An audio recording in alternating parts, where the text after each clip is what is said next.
같이 팔복의 말씀을 여러분과 함께 나누려고 합니다. 오늘은 마태복음 5장 1절에서 12절 부자와 그리고 거지 내용인데요. 자, 팔복에 대해서 오늘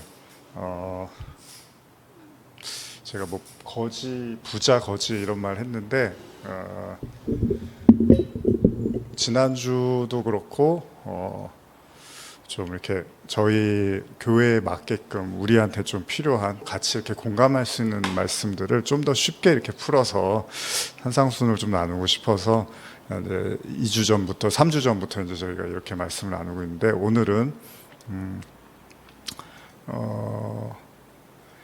팔복에 대한 이제 그 복인가 저주인가라고 예전에 했던 내용들을 조금 더 이제 연결을 해서 나누려고 합니다.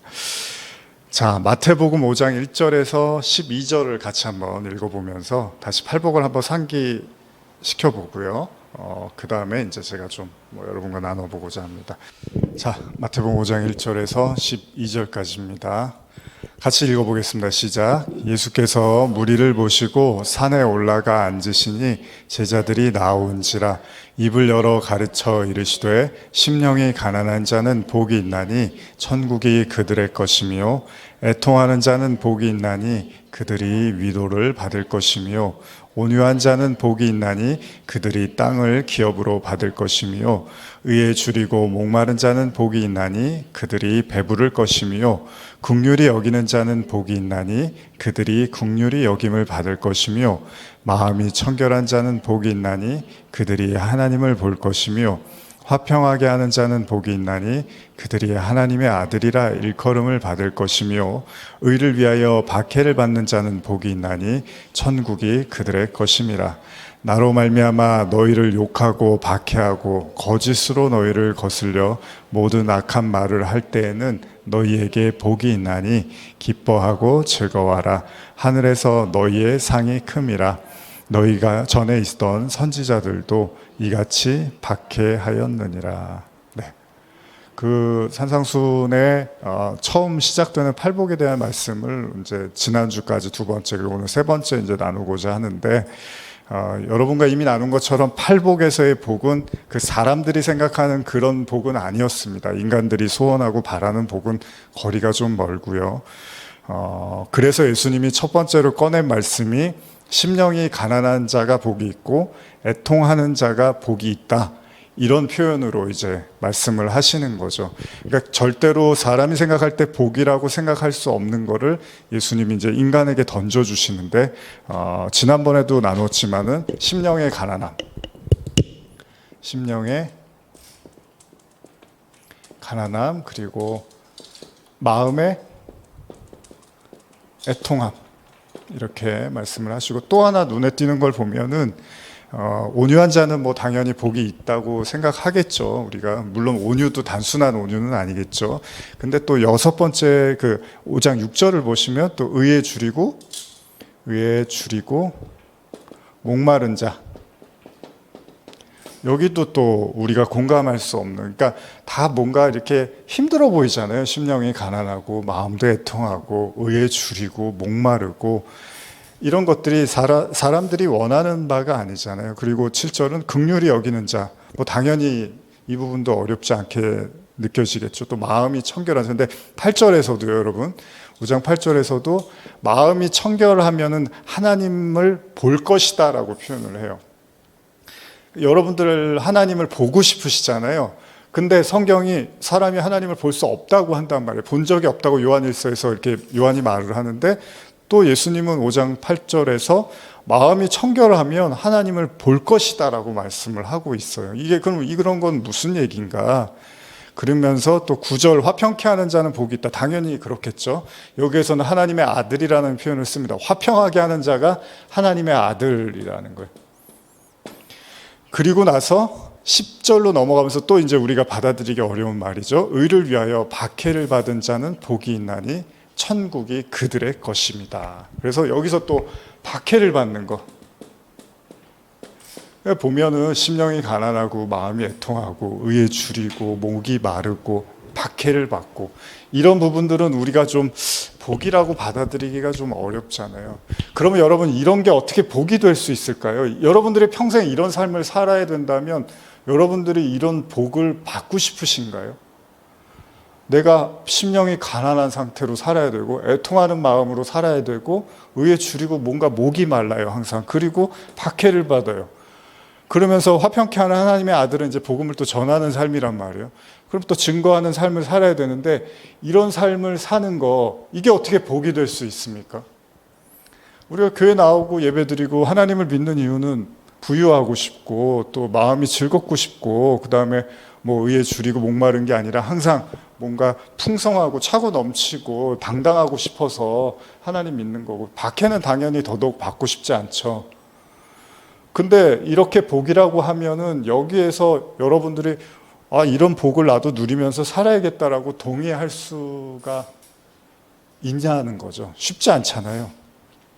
그럼 여러분들이 팔복을 보면서 이게 어떻게 복이지? 여러분들이 지금 솔직히 여기 이렇게 좀 해당이 되시는 것 같으십니까? 어떠십니까? 아마 여러분들이 마음속에 손을 얹고 생각해 봤을 때 지금 내 삶이 딱 이런 것 같아. 심령이 가난하고 마음이 애통하고 의에 줄이고 목이 마르고 박해를 당하고. 어떠세요? 그러신 것 같아요? 그러신 것 같으신 분만 손을 한번 안 들어보실래요? 다 그러신가 보다. 예. 단서가 있습니다. 단서.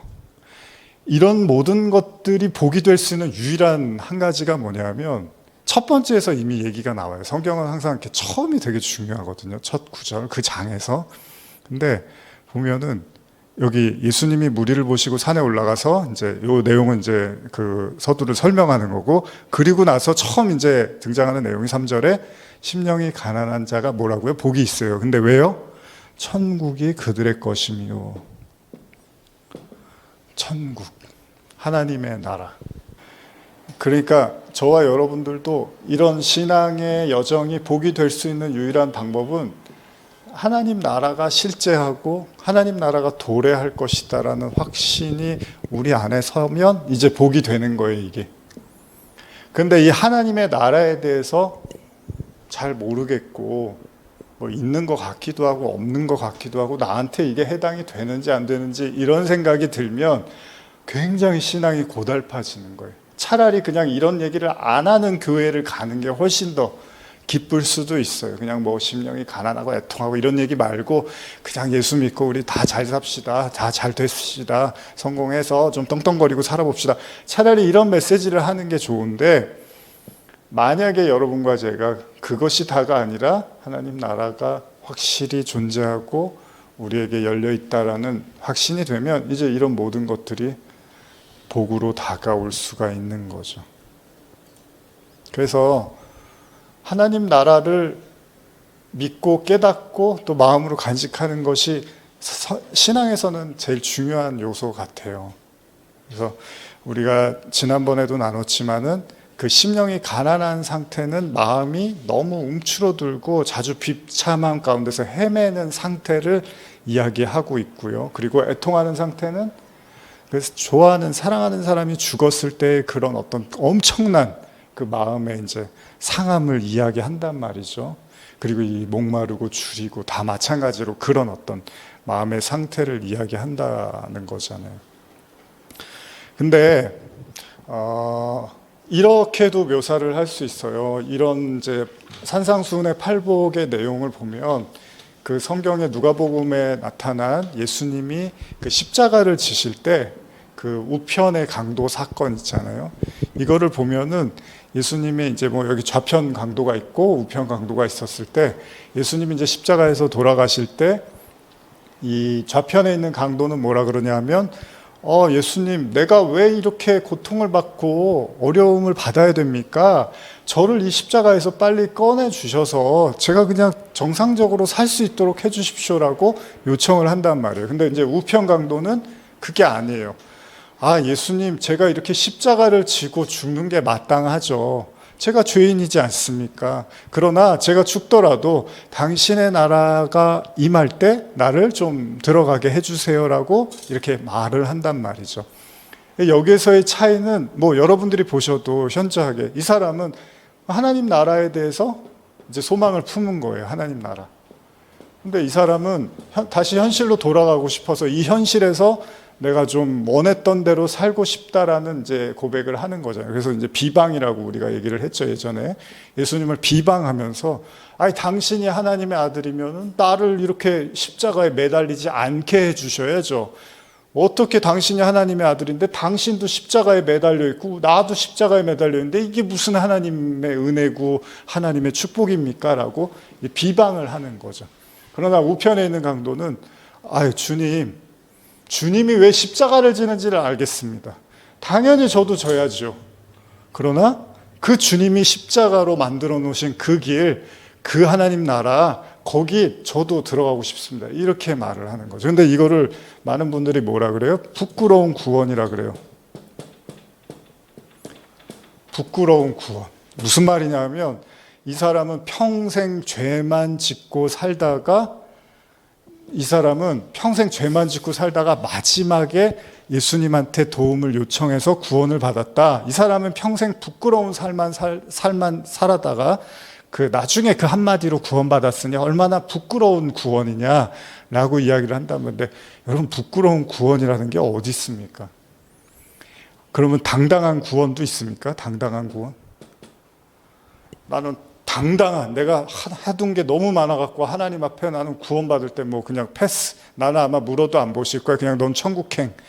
이런 구원이 있습니까? 성경에. 당당한 구원이라는 게 있습니까? 그런 구원은 없습니다. 다 부끄러운 구원이에요, 우리는. 이 마태복음 제가 24장, 25장에 대해서 이렇게 열처녀의 비유도 나눴지만은 거기에 보면은 열처녀의 비유의 다음에 아래에 나오는 그 내용들은 다 이런 고백에 우리가 뭘 한 게 있다고 구원해 주십니까? 이런 내용이거든요. 근데 구원을 못 받는 사람들은 내가 한 게 얼마나 많은데 주님이 그거를 얘기를 안 해주시는 거예요? 왜 인정을 안 해주세요? 이렇게 이야기를 한다는 거죠. 이 차이가 다 뭐냐 하면 하나님의 나라에 대한 그 믿음과 확신에서 이 팔복도요, 결국은 심령이 가난한 자는 복이 있는데 하나님 나라가 그들의 것이다 라는 이 명제 안에, 이 말씀 안에 어떻게 보면 해답도 들어가 있는 거겠죠. 그만큼 하나님의 나라를 확신하는 것은 성도에게 있어서 굉장히 중요하다는 사실입니다. 예전에 저도 학생 때나 전도사님도 그렇고 신앙생활 하다가 목사님들도 가끔 그런 설교를 하시지만 제가 나가다가 사고가 났어요. 그래서 죽었어요. 그럴 수 있는 거잖아요. 사람은 언제나 어떤 일이 벌어질지 모르는 거나. 근데 그런 것들을 우리가 이제 염려라는 걸 하잖아요. 염려. 이렇게 되다가는 내가 망할 것 같고, 이렇게 되다가는 내가 죽을 것 같고, 이렇게 되다가는 내가 어떻게 될 것 같고, 이런 게 이제 우리가 염려잖아요. 그래서 욥기에 보면은 욥이 뭐라고 말을 하냐면, 내가 제일 원하지 않았던, 내가 제일 생각하고 싶지 않았던 그 일이 내게 다 닥쳤구나라는 말을 한단 말이에요. 예전에 제가 설교를 했지만, 그게 뭐냐면 인간의 마음속에는 이런 일들은 일어나지 않았으면 좋겠다는 생각들이 있어요. 최악이라는 거죠. 우리가 최악. 그러니까 보통 우리가 이제 일반적인 삶을 사는데 최악을 가끔 염두하는데 최악의 상황이라는 게 있어요. 이런 일들만큼은 나한테는 안 일어났으면 좋겠다라는 생각을 해요. 여기가 이제 뭐라 그러죠? 지지대 같은 거예요. 이 아래로는 내려가면 안 되는 거예요, 사람이. 그래, 내가 다 이런 일이 일어날 수 있고 저런 일이 일어날 수 있는데 이런 일은 절대 일어나면 안 돼, 나한테는. 근데 욥이 뭐라 그럽니까? 그 일이 내게 미쳤구나. 한번 성경 찾아볼까요? 욥기 3장 25절에서 26절 한번 같이 읽어볼까요? 시작. 내가 두려워하는 그것이 내게 임하고 내가 무서워하는 그것이 내 몸에 미쳤구나. 나에게는 평온도 없고 안일도 없고 휴식도 없고 다만 불안만이 있구나. 욥이 이제 이런 말을 하는 거예요. 그러니까 예전에도 제가 이제 말씀을 나눴지만은 사람이 최악의 상태라는 게 있습니다. 최악. 나한테 절대 일어나지 말아야 될 그런 최악의 상태. 욥이 지금 최악의 상태를 이제 고백을 합니다. 내가 두려워하는 게 내게 임했고 내가 무서워하는 게 내 몸에 미쳤다. 이건 이제 육신적인 문제라든지 육신의 문제가 있고 또 가족의 문제라든지 또 재정의 문제라든지 또 뭐 사고를 당한다거나 또 뭐 기타 등등 여러 가지 이제 일들이 일어나잖아요. 근데 사실 어느 정도 우리가 이렇게 바퀴가 굴러가듯이 살아갈 수 있다는 거는 그래도 우리가 생각했을 때 이 정도는 버텨낼 수 있고 감당할 수 있을 거라고 생각하니까 이렇게 굴러가는 거예요, 인생이. 그런데 이제 사람이 멘탈이 깨진다는 거는 이제 내가 생각하는 그 범위 밖의 일들이 이제 나한테 들이닥치기 시작하면 사람이 이제 이 멘붕이 오고 정신적으로 이제 혼란을 겪게 되는 거죠. 욥은 이제 한순간에 모든 걸 다 잃어버리잖아요. 가족도 잃고 재산도 잃고 종들도 잃고 심지어 이제 자기 몸까지도 기왓장으로 긁는 어떤 처참한 신세가 되게 됩니다. 그리고 그때 욥이 이제 말을 하는 거잖아요. 내가 그렇게 무서워했고 두려워했던 일이 나한테 들이닥쳤구나. 최악의 상황이 나한테 벌어졌구나. 근데 하나님이 그거를 허용하셨잖아요. 그래서 사탄이 하나님한테 물어요. 제가 욥을 좀 괴롭히겠습니다. 욥이 정말로 고통당해도 하나님을 경외하겠습니까? 라고 이야기를 하면서 하나님이 뭐라 그러죠? 욥을 다 건드리되 목숨, 생명만은 건드리지 말아라. 이렇게 얘기를 하면서 결국 욥이 이렇게 가장 고통스러운 상태, 인간이 봐도 저 상태에서는 견디기 힘들겠구나라는 상태까지 욥이 이제 내려가게 되는 거죠. 성경이 우리에게 이걸 통해서 보여주고자 하는 메시지는 뭘까요? 자, 중요한 사실은 이 욥이 최악의 상태를 겪게 되고 또 욥이 마음으로 고백하잖아요. 내가 원하지 않는 일이 일어났구나. 이렇게 고백을 하는 그 상황이 일어나고 또 하나님이 사탄에게 그것을 허용하셨어요. 그럼 성경이 이 내용을 통해서 우리에게 주고자 하는 메시지가 뭘까요? 아까 우리가 산상수훈에서 팔복을 나누는 이유도 그런데요, 여러분. 우리에게 최악의 상황이 벌어진다 하더라도 욥은 이제 사실 이 상태에서는 이제 희망도 끊어지고 절망의 상태로 들어갑니다. 자기가 원하지 않은 일이 일어났기 때문에 이제 더 이상 욥은 어떻게 스스로를 건사할 수가 없어요. 그런데 하나님이 이런 것들을 욥에게 허락하신 이유가 뭐냐면 그 스스로 최악이라고 여기는 상황들이 하나님한테는 별 문제될 것은 없다는 거예요. 욥의 이런 상황들이 하나님께 문제가 될 거면 하나님이 허락하지 않으셨겠죠. 근데 욥이 다 망해서 죽어가고 정말 숨을 껄떡껄떡 쉬어가는 그 상황이 됐는데 하나님한테는 큰 문제가 될 게 없었다는 거예요. 당연히 욥은 원망스럽죠. 하나님이 불편하고 원망스럽고 태어난 거를 후회할 정도로 욥이 고통스러워하는데 하나님은 별로 그렇게 문제를 크게 생각하지 않는다는 거예요. 왜냐하면 이 모두가 다 아는 것처럼 이 사건을 통해서 욥은 하나님을 눈으로 본다고 이야기를 하게 되죠. 가끔 생각해 보면 그래요. 어떤 분들은 너무 착하고 성실하고 뭐 너무 뜨겁게 신앙생활해서 죄를 얘기하고 싶지 않을 만큼 그런 생각이 들 때도 있어요. 저 사람한테 죄에 대한 설교를 하면 와닿을까? 저 사람 너무 성실하고 부지런한 신앙생활을 하는데 죄 얘기가 마음에 와닿을까? 그런 생각을 할 때가 있는데, 근데 여러분 성경은 그렇지가 않아요. 욥이 언제 하나님을 만나냐면 최악의 상태에서 하나님을 만납니다. 이거를 깨달은 사람들한테는 이게 무슨 의미인지를 아는 사람들한테는 최악이 아닌 거예요. 그러니까 최악이 아니라 이게 최상이 되는 거죠. 욥한테도. 누가 봐도 이 욥의 상황은 최악의 상황인데 하나님은 그거를 이렇게 최상으로 바꿔서 하나님을 보여주시는 거죠. 그렇게 보면 예수님의 가난하고 애통하고 핍박받고 목마르고 줄인 게 복이라는 게 이런 욥의 관점으로 여러분들이 보시면 최상의 상태가 될 수 있다는 걸 알게 되는 거죠. 인간은 가난을 저주하고 애통을 저주하고 핍박을 저주하고 목마름과 줄인 걸 저주한단 말이에요. 근데 그게 복이 될 수 있는 건 딱 하나입니다. 하나님에 대한 확신이 있으면 이제 달라지는 거죠. 하나님 나라에 대한 소망이 있으면 이 모든 것들이 최악이 아니라 최상이 되죠. 제가 가끔 그런 얘기를 해요. 예전에 영화 보면은 축제라는 영화가 있었거든요. 한국 영화 중에 축제, 안성기 배우 나오고 하는데 축제 뭔가 그때 한 20대 때인가 비디오 빌려봤는데 이게 무슨 내용이지 그랬는데 장례식 그런 거 하는 내용이더라고요. 장례식을 축제라고 이제 비유를 한 거예요. 거기서 이제 거기 나름대로 의미가 있었지만 우리 인간 세상에서는 여러분과 제가 하나님을 열심히 믿고 광야 40년의 신앙생활을 하고 가나안 땅의 깨달음을 얻게 되면 우리의 죽음의 날이 완전히 하늘이 열리고 영원한 천국으로 입성하는 날이 되는 거죠. 저는 사실 그게 되게 기대되고 소망이 돼요. 그러나 중요한 건 그렇다고 이 땅은 지옥이고 죽어서 천국 가는 건 아닙니다. 천국을 사는 사람은 이 땅에서도 연장선으로 하나님 나라를 같이 사는 거기 때문에 여기서도 천국이고 가서도 천국입니다. 하나로 봐야지 여기는 지옥이고 저기가 천국이면 이제 인생이 괴로워지기 시작해요. 살아있는 거, 숨 쉬는 거 자체가 이 지옥 같은 사람 언제 내가 벗어나나. 저도 그럴 때가 있었거든요.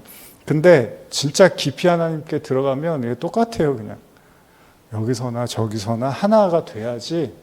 자꾸 이렇게 인간이 고통스러운 게 뭐냐면 우리가 둘로 이렇게 분배해 놓은 거 있잖아요. 이렇게 둘로 이렇게 잘라 놓은 거 때문에 여러분들이 고통당하는 건 여러분들이 둘로 이렇게 갈라 놓은 거 때문에 고통스러워 하는 겁니다. 여러분 자신이. 그걸 이제 선악과를 먹은 두 마음이라고 하는 거잖아요. 그러니까 인생을 하나로 이렇게 보면은 여기서도 하나님 나라를 살 수 있고 죽어서도 하나님 나라를 사는구나 이렇게 보면은 괜찮아요. 근데 여기는 지옥이고 저기는 천국이고 이거는 실패고 저거는 성공이고 이거는 좋은 거고 저건 나쁜 거고라고 이렇게 마음으로 저는 이제 닭발 못 먹거든요. 닭발 좋아하시는 분들 계시잖아요. 근데 제가 닭발 못 먹는 거는 닭발을 먹어본 적이 없어요. 그리고 그게 무슨 맛인지도 잘 몰라요. 근데 막 좋아하는 분들은 막 쪽쪽 빨아갖고 그 닭 손이 나올 때까지 막 되게 징그럽더라고요. 근데 그럼 그 좋아하시는 사람은 무슨 이상한 사람이고 안 좋아하는 사람은 굉장히 뭔가 현대적인 사람이 아니잖아요. 어떤 마음속에 그걸 갈라놓은 거죠. 저 음식은 먹으면 좀 그런 음식. 우리가 이렇게 그러다 보니까 어떤 사람한테는 그게 편안한 음식인데 어떤 사람한테는 피하고 싶은 음식. 이건 우리의 기준 때문에 그런 거지 음식 자체에는 문제가 없단 말이죠.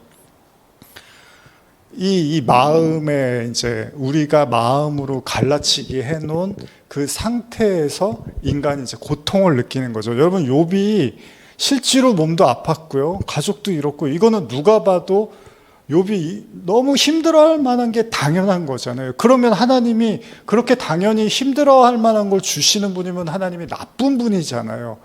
어떻게 하나님의 사람을 이렇게 힘들게 만들 수 있을까? 하나님이라는 분이. 근데 하나님이 그걸로 끝나버리면 나쁜 하나님이 될 수 있는데 하나님은 선하시다며요. 그 하나님의 의중이 나중에는 욥에게 하나님을 드러내는 걸로 모든 걸 이제 마무리하면서 성경이 끝나버리잖아요. 최악의 상태가 최상의 상태가 됐고 욥은 인간으로서는 경험하기 힘든 하나님을 보는 그 일들을 겪게 되는 거죠. 아까 산상수훈에서 마음이 청결한 자가 하나님을 본다며요. 근데 욥이 하나님을 봤다 그러잖아요. 귀로만 들었다가. 그러니까 욥이 마음이 청결해졌나 보네요. 이 모든 것은 하나님에 대한 진짜 믿음과 신앙이 있을 때 가능하다는 겁니다. 그러니까 여러분들한테 제일 중요한 건, 여러분들이 신앙생활 하시면서 가장 중요한 건 하나님을 만나고 알고 믿고 하나님 나라에 대한 확신, 이것이 우리 안에 이루어지겠죠. 마지막으로 제가 한 가지만 더 말씀드리면, 제가 원래 오늘 천국하고 지옥 얘기도 좀 드리려고 했는데 또 못하네요. 지난주에 하려고 했던 게, 여러분 성경에서 사랑이라는 말이 있어요. 사랑이 가장 중요하대요. 그러면 이게 도대체 뭘까요? 사랑이라는 게. 제가 이 설교할 때마다 맨날 사랑이란 말은 너무너무 흔해 너에게만은 쓰고 싶지 않지만은 이런 노래가 있잖아요. 사랑이란 말이 너무 많으니까 안 쓰는 게 더 사랑 같아요. 도대체 사랑이 뭐죠, 사랑? 근데 우리가 나눴죠. 고린도전서 13장에서 사랑이 없으면 아무것도 아니다. 이런 말을 해요. 그건 또 무슨 말이죠? 사랑이 없으면 아무것도 아니다. 저 사람을 이렇게 좀, 사랑 안 돼도 좀 이렇게 사랑하면서 해야 되는 거 아니야? 그래서 속으로는 별로 안 좋아해도 이렇게 뭔가, 사랑하려고 해야 되는 거 아니야? 우리가 이제 생각하는 거 그런 수준이잖아요. 용서도 막 안 되는데 어떻게 좀 용서를 해봐야 되고. 근데 이게 인간의 어떻게 보면 최고의 경지의 단어란 말이에요. 인간이 쓸 수 있는 최고의 경지의 단어가 사랑이잖아요. 그러면 이 사랑은 반드시 하나님과 이제 연관성이 있는 거잖아요.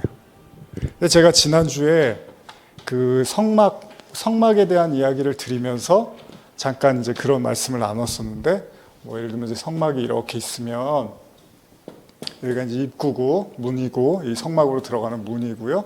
여기 이제 번제단이 있고 여기 물두멍이 있고 여기 이제 성소예요. 그래서 성소에서 여기 지성소가 있고 여기 성소가 있고 성소에는 이제 떡상이 있고 뭐 금촛대가 있고 여기 분향단이 있고 지성소 안에는 이제 법궤라는 게 있어요.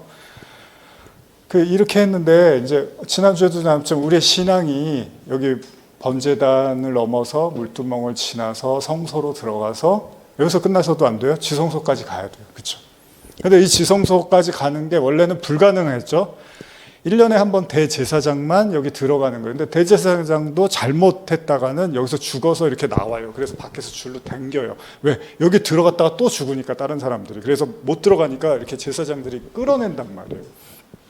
하나님의 임재는 사실 굉장히 무섭고 엄한 곳이죠. 하나님의 임재라는 것 자체가.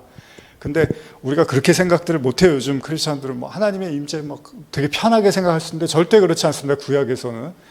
근데 이 모든 과정을 단번에 이룬 게 예수님의 십자가예요. 그래서 예수님의 십자가가 마지막에 예수님이 십자가에서 돌아가실 때 어떤 일이 일어나냐면 이 성소와 지성소를 막고 있었던 휘장이라는 게 있어요. 휘장. 커튼 같은 거잖아요. 근데 그 휘장이 찢어져 버려요. 그러면서 갑자기 이제 우리에게 살 길이 열렸다고 히브리서에서 표현을 하는데 여기를 들어가는 거예요. 그러니까 여기를 들어가야지 성도인 거예요. 근데 여기 들어가서 무슨 일이 있다 그랬죠? 어떤 일이 일어난다 그랬죠? 제사장이 여기 들어서 뭐 하죠? 1년에 한 번? 속죄일 날 죄를 사함받는 거예요. 용서받는 거예요. 용서를 받고 그리고 나서 백성들의 죄를 용서하고 나오는 거예요. 그게 이제 하는 일이에요. 이 지성소 안에서. 그럼 이 지성소가 하나님의 임재고 하나님의 임재에서 용서가 일어나고 이 용서를 통해서 살게 되는 거예요. 백성들이. 그러면 이걸 사랑하고 연결해서 생각해 보면 여러분 대제사장이 이 일을 하는 가장 중요한 이유는 백성들을 어떻게 하기 위한 거죠? 구원하기 위한 거잖아요. 이 구약의 관점에서는 대제사장이 이 지성소에 들어감으로써 그 피를 뿌림으로써 숫송아지의 피를 뿌려서 이제 들어가는데 거기서 하나님이 이제 용서를 해주고 백성들의 죄를 사함받았어요. 그래서 1년에 한 번씩 그걸 이렇게 주기적으로 하는 건데 예수님도 그러면 이 십자가라는 제사를 드린 가장 중요한 이유는 뭐죠? 용서하기 위한 거예요. 백성들을 구원하기 위해서. 용서는 다른 말로 구원이잖아요. 그러면 예수님이 십자가에서 마지막에 뭐라고 하시죠? 잘 아시죠, 여러분? 예수님이 십자가에서 가상칠언에서 하신 말씀 중에 하나가 저들의 죄를 사하여 주시옵소서. 저들은 저들이 하는 일을 알지 못합니다. 딱 얘기를 하세요, 거기서. 그러니까 내가 왜 십자가를 지는지를 명확하게 하세요, 예수님이. 나는 용서하는 거야. 너희들 용서하기 위해서 이 십자가를 지는 거야. 그런단 말이에요. 용서를 하는데 그러면 이 용서가 지성소 안에서 일어나고 하나님의 임재로 백성들이 용서받고 예수님의 십자가도 이 지성소까지 들어가서 휘장을 찍고 들어가서 용서를 한단 말이에요. 그럼 신앙의 핵심은 뭐예요? 용서, 다른 말로 용서를 받아야지 구원을 받잖아요. 그렇죠? 근데 이 용서가 다른 말로 사랑이란 말이에요. 사랑해서 용서하시는 거잖아요. 그 용서와 사랑을 제가 같은 말로 쓴다고 말씀을 드렸잖아요. 그러면 고린도전서 13장을 한번 이렇게 대조를 해보면, 비유를 들어보면, 넣어보면 말을, 사랑이 없으면 아무것도 없다라는 건 이렇게도 이해하실 수 있는 거예요.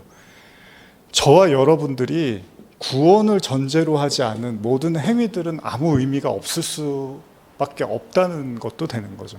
그러니까 무슨 말이냐면, 뭐 교회에서 뭐 선지자들도 그랬고 뭐 신약에서 지금 사도들도 그러잖아요. 계속 너희들이 예수를 죽였다, 너희들이 예수를 죽였다.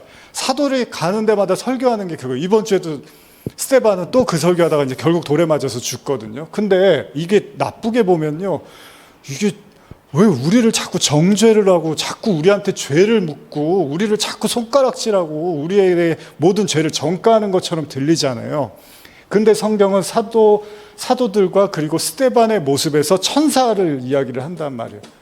무슨 말이냐면, 여러분 말씀 전하다 보면은 막 이렇게 정죄할 수 있잖아요. 이렇게 하면 안 되고 저렇게 해야 되지, 하나님 말씀대로 해야 되지, 막 이럴 수 있잖아요. 근데 그 속에 진짜 그 영혼에 대한 구원과 그 영혼이 하나님 나라를 살아가기 위한 그 간절함이 없는 상태에서 계속 이게 옳고 이렇게 살아야 되고 정죄를 하고 판단을 해버리면 그건 아무것도 아닌 게 돼버리잖아요. 너희가 예수를 죽였어, 너희가 잘못된 거야, 그렇게 살면 안 되는 거야, 신앙생활 그렇게 하면 안 돼, 막 이런 얘기를 하는데 그 내면에 구원이 깔려있지가 않아요. 그럼 그건 말 그대로 뭐예요? 판단과 정죄밖에 안 되는 거예요. 그러면 스데반도 그런 설교하면 돌 맞아 죽는 게 맞아요. 근데 성경이 스데반을 천사 같은 얼굴로 묘사하고 하늘 문이 열리면서 하나님과 교통하는 상태로 스데반이 죽습니다. 잘 들어보세요. 이 얘기가 별 얘기 아닌 것 같은데, 그럼 누가 용서할 수 있을까요? 누가? 산상수훈에서, 주기도문에서 예수님이 말씀하시죠. 뭐라 그러죠? 우리가 우리에게 죄진 자를 사하여 준 것 같이 우리의 죄를 사하여 주옵시고. 아니, 내가 어떻게 남을 용서합니까? 그럴 은혜가 안 되는데. 그 얘기는 같은 얘기잖아요. 용서를 받은 자가 용서를 한다는 얘기잖아요. 그래서 성경에 예수님이 70번씩 뭐 7번이라도 뭐 이런 얘기를 하는 게, 신앙에서 하는 행위는 용서밖에는 없다는 거예요. 평생 저와 여러분들은 그 용서를 받고 용서를 하고 이거를 그냥 계속 반복하게 돼 있다는 거예요. 490번 용서하라는 게 아니라, 신앙은 계속 용서가 뭔지를 배워가고 깨달아가면서 그 용서를 통해서 구원이 뭔지를 마음으로 알아가는 과정이라는 거죠. 근데 누가 그 용서를 할 수 있냐는 거예요. 자, 대제사장 보세요. 숫송아지 피를 뿌려서 지성소에 들어갔어요. 그리고 나서 거기서 하나님의 용서를 받고 다시 살아나왔어요. 그 자기가 용서를 받은 다음에 백성들의 죄를 용서하거든요. 구하거든요, 하나님께. 그럼 예수님을 우리가 믿어요. 그럼 예수님을 믿어서 여러분들이 이 모든 과정을 다 지나서 어디까지? 지성소까지 들어갔어요. 그제서야 여러분과 제가 깨닫는 거예요. 이 모든 신앙의 여정은 하나님의 용서를 설명하는 거였구나. 그걸 알았어요. 그럼 그 사람이 사람들한테 전하겠죠. 뭘 전하겠어요? 용서를 전하겠죠. 구원의 관점으로. 근데 문제가 있어요. 여기까지 못 가면, 이 지성소에서의 하나님의 용서와 사랑의 의미를 배우지 못하면 구원을 전한다고 하고 용서를 말한다고 하지만 계속 정죄와 판단을 할 수밖에 없는 게 인간의 한계라는 거예요. 너가 예수를 죽였어, 똑같은 말인데 이게 정죄가 될 수 있어요. 왜? 사랑이 없으면. 사랑은 뭐예요? 용서를 알아야 되는데. 근데 너가 예수를 죽였어, 그러면 너는 아니야? 이렇게 돼버리는 거예요. 근데 그 안에 구원과 용서와 사랑이 깔리게 되는 그 의미를 깨닫게 되면 그들이 하는 말들과 가르침은 사실은 구원밖에는 없어요. 백성을 구원하기 위한. 그래서 사도들과 제자들의 모든 일곱 집사도 그렇지만은, 사랑이 없으면 아무것도 아니라는 건 바로 이 하나님의 이 지성소에서 일어난 그 사랑, 그 용서를 깨닫지 못한 모든 말들은 그냥 뭐 예언을 하든 뭐 믿음이 좋다고 하든 뭐 몸을 불살르게 바쳐줘도 하나님은 그거 아무 의미 없다는 거예요. 저와 여러분들이 가야 되는 신앙의 목적지는 이 지성소에서의 용서와 사랑이 뭔지를 깨달을 때, 그제서야 백성을 구원하는, 성도들을 향하여 구원의 사랑의 메시지를 던지게 되는 거죠. 그래서 결국 기독교는 사랑이 맞습니다. 우리의 신앙의 목적지도 사랑이 맞고요. 근데 그 사랑이 우리가 생각하는 그런 사랑이 아니라 이 지성소 안에서 일어나는 진짜 용서와 사랑의 의미를 알 때, 저도 설교하는 사람으로 목회자로서 그냥 제가 여러분들한테 이렇게 예배드리고 말씀 나누면서 간절히 원하는 건 그거 하나예요. 여러분들 마음속에 그 하나님에 대한 확신과 하나님 나라에 대한 확신만 설 수 있다면, 그러면 아까 욥기처럼 어떤 일이 벌어져도 그것이 최악이 아니라 오히려 하나님의 나를 향한 하나님의 구원의 여정이고 이제 곧 더 가까워지고 있음을 우리가 인식하게 되는 축복이 될 수 있다는 거죠. 근데 제가 이렇게 예전에도 사역하다 보면 이렇게 사람들한테 물으면, 예수님 왜 십자가 지고 이런 얘기 하면은 죄에 대해서도 잘 몰라요, 사람들이. 내가 사실 뭐 그렇게 죄 짓고 산 건 없는 것 같은데, 뭐 그렇게 시작하면 이제 이 용서까지 가기가 어려운 거예요. 죄에 대한 개념도 잡히지가 않았으니까. 저는 그런 생각을 해요. 하나님의 나라를 마음에 품지 못하면 그 상태가 어떻게 보면은 이 땅에서 우리가 경험하는 지옥 아닌 지옥이겠다. 그냥 버텨내고 견뎌내야 되는 삶. 그러다가 아무 의미 없이 이제 생을 마감하는 것. 그냥 진짜 잠깐 보였다가 사라지는 안개. 근데 그걸로 끝나면 좋은데 성경은 뭐라고 해요? 오늘 나사로하고 이제 부자 얘기하려고 했는데 지옥이 있다고 예수님이 말씀하신단 말이에요. 부자가 죽었더니 물이 없는 곳에서 막 고통스러워하는 모습을 예수님이 설명하세요. 예수님이.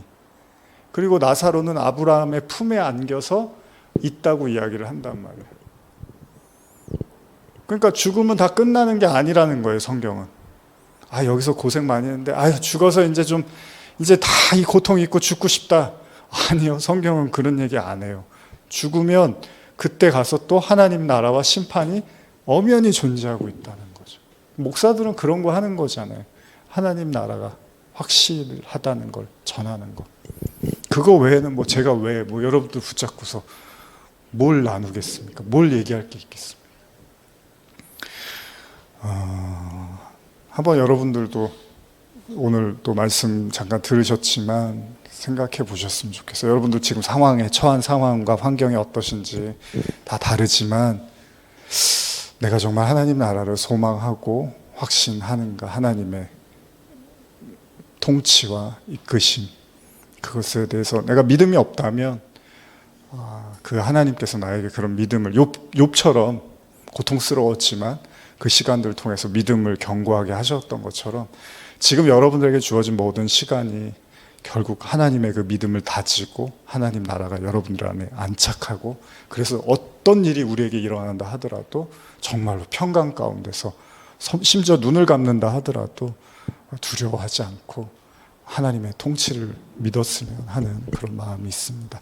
기도하시겠습니다. 하나님 아버지, 욥이 너무 절박한 상황으로 궁지로 몰려가지만 하나님은 크게 개의치 않으셨습니다. 왜냐하면 하나님은 욥을 죽이려고 하신 게 아니라 살리려고 하셨던 것이기 때문입니다. 우리에게도 이게 나를 죽이려고 하는 건가? 이게 나를 망하게 하려고 하는 건가? 이게 나를 멸망으로 이끄는 건가라는 생각이 들 때가 있습니다. 근데 우리가 하나님을 의지하고 믿는 사람이라면 하나님은 우리를 완벽히 살려내시고 완벽히 구원해내시고 저주를 복으로, 영원한 하나님의 천국으로 바꿔놓으실 줄 믿습니다.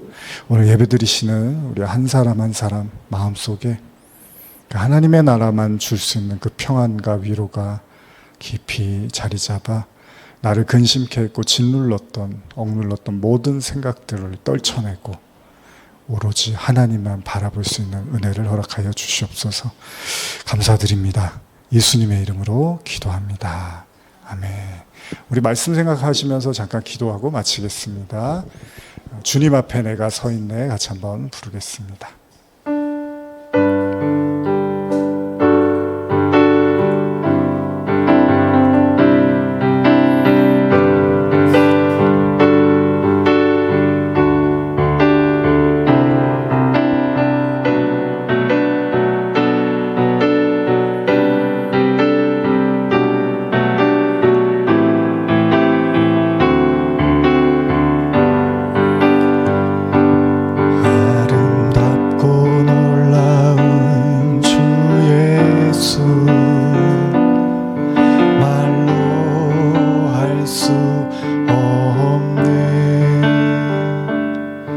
그 측량할 수 없는 위엄, 주님과 같은 분 없네.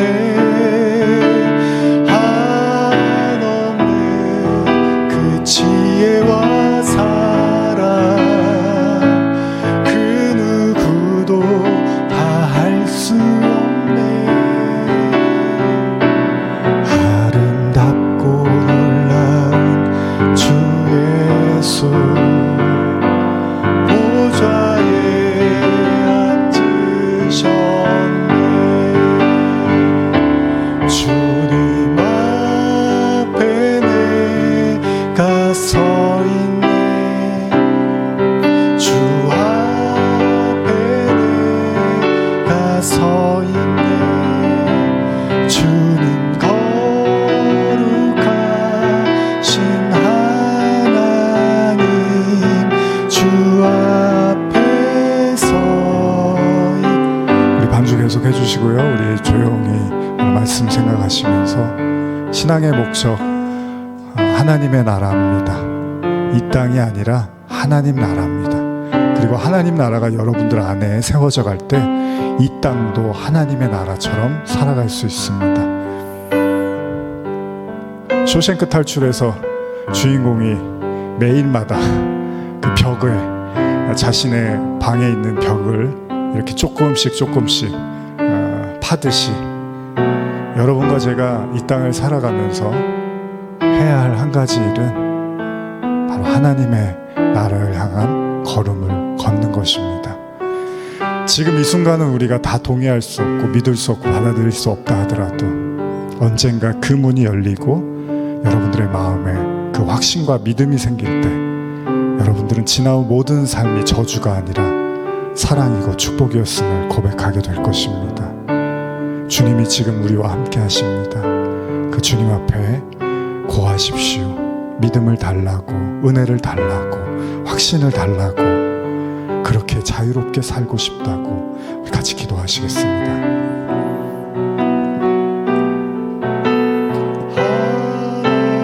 하나님 그 앞에 서 있네. 주님 앞에 내가 서 있네. 주 앞에 내가 서 있네.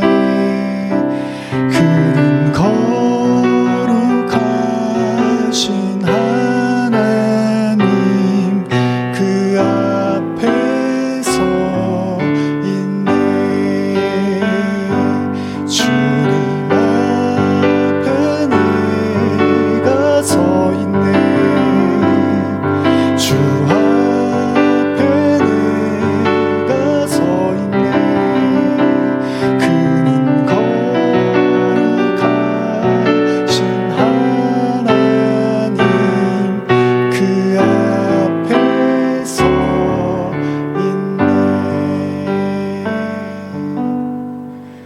지금은 우리 주 예수 그리스도의 은혜와 하나님 아버지의 사랑과 성령의 교통하심이, 어떻게 팔복이 복이 될 수 있습니까? 라고 되물을 수 있는, 그러나 하나님 나라에서 그 해답을 찾기를 원하며 오늘도 그 믿음의 여정을 걸어가기를 사모하며 고개 숙인 이 자리에 모인 모든 성도들 머리 위에 지금부터 영원히 함께 있을지어다. 아멘.